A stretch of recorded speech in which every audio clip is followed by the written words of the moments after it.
Hi guys, my name's Turk. I am the amazing nudist Buddhist, and this is the Naked Dharma. Today we're going to talk about the Four Noble Truths, which is the first teachings of the Buddha. So let's go to the opener and then get right into it. He tries to imitate the Dalai Lama.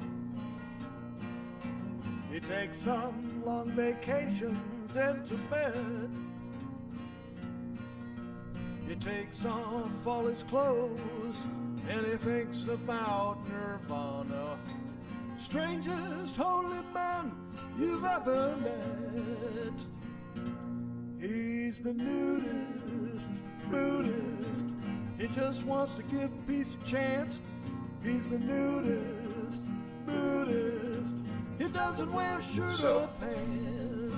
In the last video, I discussed the very basics of meditation as I understand them, and told you that my meditation practice has given me a deeper understanding of the true nature of suffering, as well as a way out of that suffering. And this is all detailed in the Buddha's first teachings, which is where we're going to start this part of the series. So the first sermon the Buddha ever gave contains the Four Noble Truths. I'll describe them as I understand them and discuss my own personal experiences that help me to come to understand the truth in these first teachings. But please understand that what follows here is not just for those who consider themselves Buddhists or spiritual or who might be intrigued by Buddhism. This is for those who want to experience life in a different way.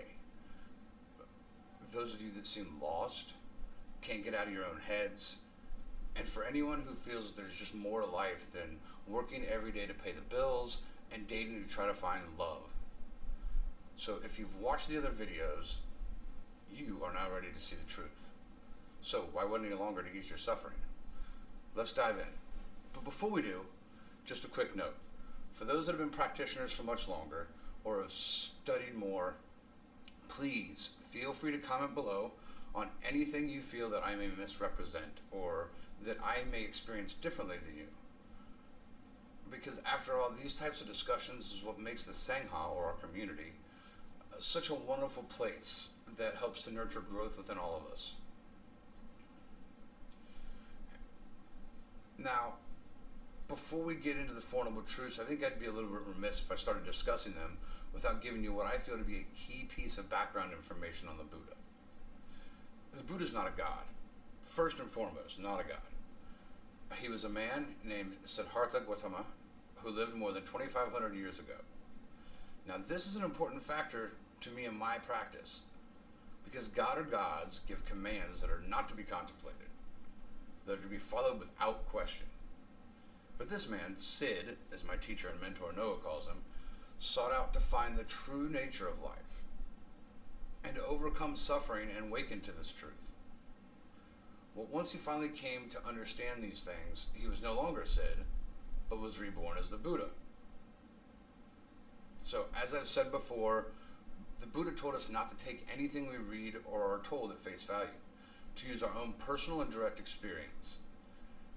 But hey, this isn't a history lesson, so let's get into what these truths are and my experience with them, shall we? The Buddha's first teachings is the Four Noble Truths, or universal truths. What are the Four Noble Truths, and why the hell do they matter? Well, the Four Noble Truths are this: the truth of suffering, or dukkha in Pali, the truth of the cause of suffering, the truth of the end of suffering, and the truth of the path leading to the end of suffering. First truth. Now, Noah said that the Buddha taught that some level of dissatisfaction exists for all unenlightened beings, that the very nature of life is unsatisfactory. Now, this dissatisfaction in Pali is called dukkha. And upon first hearing this, I thought, well, shit, why bother if life's unsatisfactory? It seemed to be quite pessimistic. So, as I read more from Noah, as well as some teachers such as Stephen Batchelor, Josh Corda, and the Venerable Ajahn Chah, I began to see this first truth as less pessimistic and more realistic. So then, using my own personal direct experience, very important, I came to see this truth as a positive outlook more than a pessimistic one. As I contemplated this truth, I realized that if only given this one statement, then yeah, it would be quite pessimistic, because the normal human condition is, well, it's quite grim. That is, until the Buddha told us that this can be improved upon. See, life's filled with strife, and this truth actually has two layers to it. So the first layer is the pain of existence that we have no control over. Pain exists in all our lives, and it's unavoidable. Now, my understanding of this revelation is that there are specific parts of life all humans must feel pain, regardless of wealth, status, sex, or any other separator one wants to use. So you and I both have to experience sickness, aging, and death. We all feel the loss of being separated from something we love, or someone we love. And each and every one of us has to do things or be stuck with things that we don't like. Taxes. These happen to everyone. This one part of the first Noble Truth lifted a huge weight off my shoulders. Or rather, I guess I should say it started to ease the weight off. And with each day of my practice, that weight gets lighter and lighter. So I'd been sitting in bed, bouncing back and forth between 5 or 6 different books I had that all discussed, at some point or another, the basic foundations of Buddhism. I'd read a few lines, stop, and just reflect on what I read. I'd give it time to sink in and to see how it related to me in my life. Because you see, I always thought there was something wrong with me and the pain that I felt. There's no way in hell that everyone felt pain like this. After all, I've seen tons of happy people. Fuck, just look at social media. For the first time in my life, 2 + 2 = 2 and not fish. You see, if everyone from the past, present, and future are all experiencing some level of pain due to these same life moments, then there's nothing wrong with me. And that means there's nothing wrong with you and the pain you feel either. Now, to again quote Noah, which I know I do a lot, this time from his book Against the Stream, the second is the suffering and unhappiness that we create for ourselves due to our lack of wisdom and our vain attempts to control the uncontrollable. That is, the transient nature of all physical, emotional, and mental phenomena. So we're born into a realm of constant change. Everything is decaying. We are continually losing all that we come in contact with. Our tendency to get attached to impermanent experiences causes sorrow, lamentation, and grief, because eventually we're separated from everything and everyone that we love. It's our lack of acceptance and understanding of this fact which makes life unsatisfactory. Pain and suffering are two completely different experiences. Pain is avoidable, pain is unavoidable, suffering is self-created. Now this is the first noble truth, that there's nothing wrong with you, because pain just fucking exists in the world. And regardless of how many smile-filled selfies someone posts on Instagram, guess what? They feel the shit too. Remember, all things are impermanent. That means they're gonna end. From the cells in your body, to the highs of the weekend and the lows of loss. They are all going to end.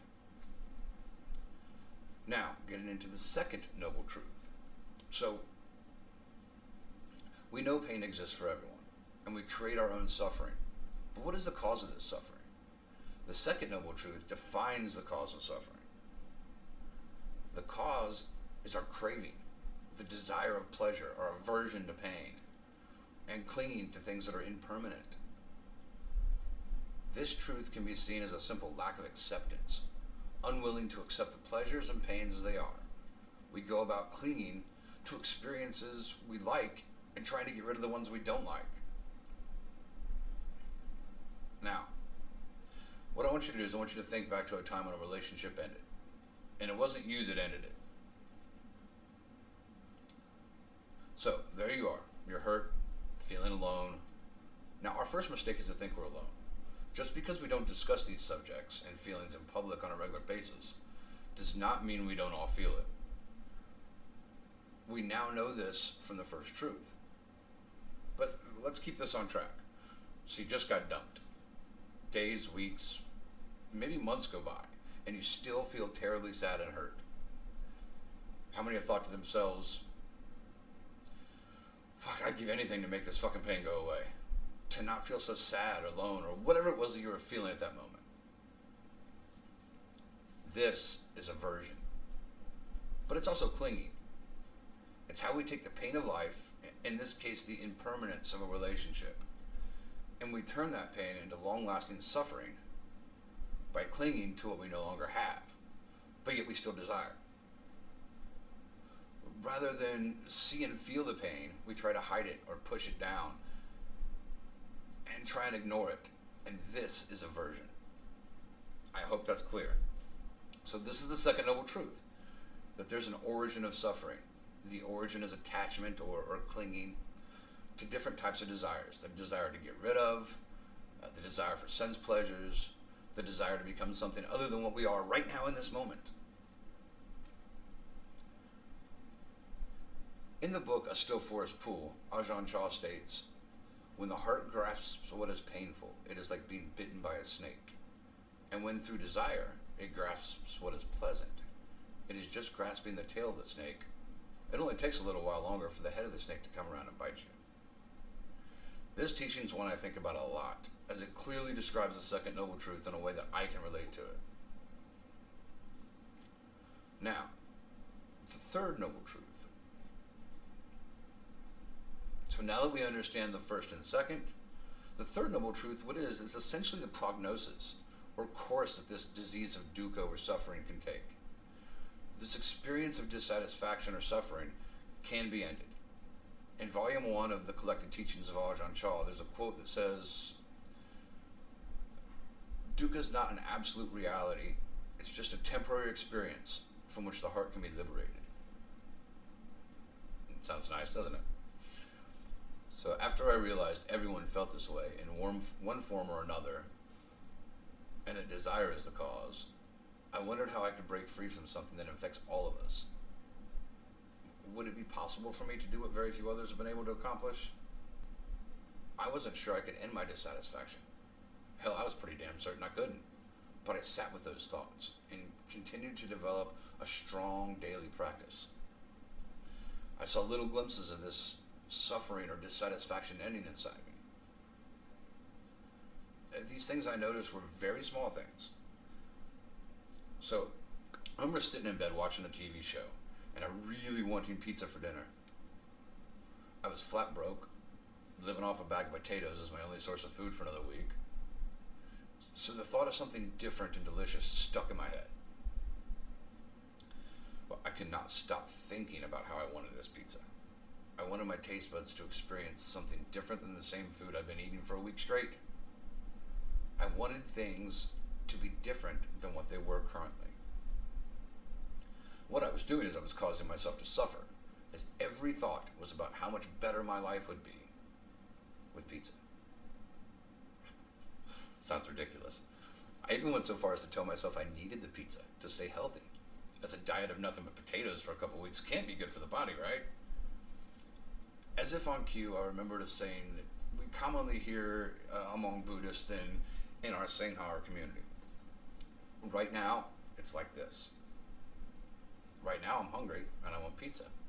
However, right now, I don't have pizza, nor do I have money for pizza. I have potatoes, and I can fry them, bake them, mash them, cook them all kinds of ways, but I can't make them into pizza. Right now, I have no pizza, and I'll not be able to get any pizza. That simple thought I had to repeat over and over and over in my head. But eventually, the desire and craving for pizza passed. And I did not go to sleep that night still wanting pizza. I went to sleep quite easy, actually, and without the stress of not being able to get what I wanted or thought I needed. And that was very important for me and helped me learn this lesson. Now, the fourth truth, the fourth noble truth, is actually the path that leads us from the second truth to the third truth.